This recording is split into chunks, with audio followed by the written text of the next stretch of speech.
So thanks for talking to me today. So, I really appreciate it. Your characters have had so many fantastic adventures over the years. What makes Camp Koral special to you and your character?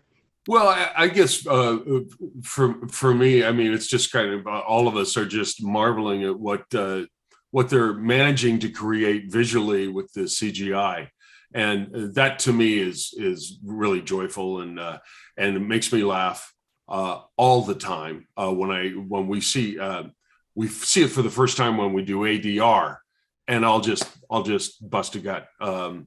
Lots of guffawing on my part, seeing what they do with Squidward's face and torturing. Yeah, him.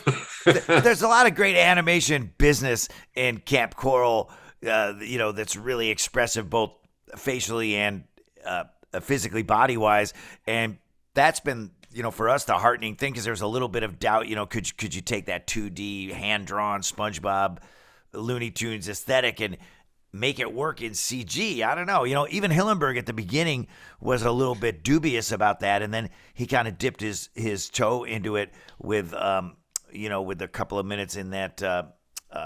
Gosh, I get the movie titles mixed up. The second movie. The second movie where they came up above the water. The one between the SpongeBob movie and Sponge on the Run. But it's been really fun watching all that happen. And for me, what Camp Koral means is that I get to work with these people more and do this character I really love and enjoy doing more. So more is always good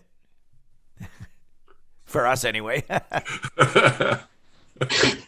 Camp Koral features younger versions of the SpongeBob gang. Had you ever thought about the younger version of your character before the series? When you do animation, it's different. It's different than being on camera or being on stage where you are defined.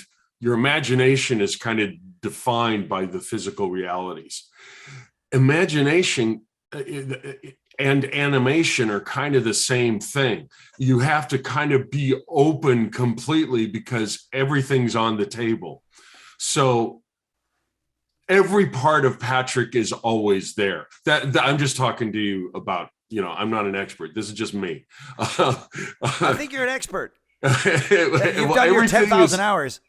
Everything is there in every moment. And we're talking about whether Patrick feels like an old man or Patrick feels like a baby and wants his num-nums now.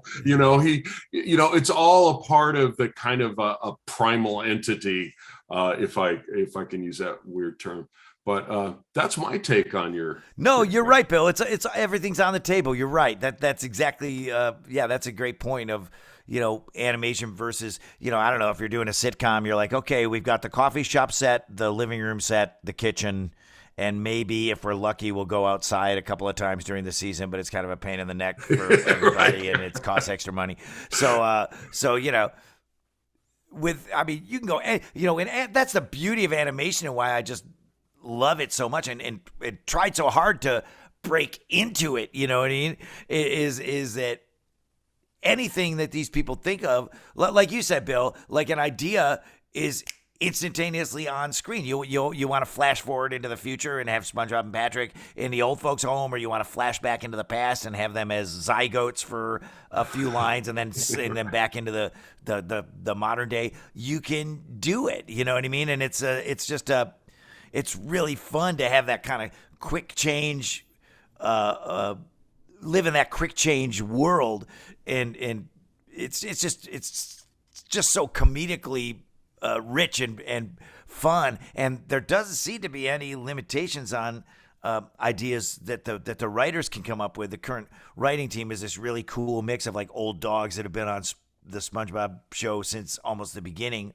and then some newer kids that, younger people that grew up on SpongeBob, like SpongeBob was their thing, and now they're writing for it. And I think those two demographics are really sparking each other in an it's interesting become way. A remarkable balance between the older set who grew up with Chuck Jones and then the younger set who grew up with what we're actually doing. That old blood is so important to have and so useful to have and Yeah. necessary. And then the new blood is also useful and necessary and sparking in its own way, you know, in terms of the content. So it's really fun just getting, you know, for 20 some odd years, it's been fun to get the storyboards and look at them and see what's coming up for the recording, you know, tomorrow or the next day.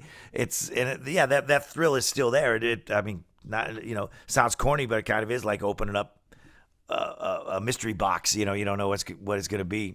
For sure. Right now, the storyboard of you, Tom, is because you're leading with your right shoulder and gesturing a lot. I want you to stand up and have a giant right hand and a tiny left hand. Because right now it's like reason for that is that because of black mold in my office, I've been relegated to the guest house, and I have what is perhaps the least ergonomic chair of all time that I'm sitting in for hours every day. So I'm like, oh my god, that's something that probably wouldn't have happened in 1999 on SpongeBob. Like, oh, my aching back, my lumbago. So that's in a museum somewhere. The least ergonomic chair / gulag. LEC. Yeah. Thank you so much. Thanks.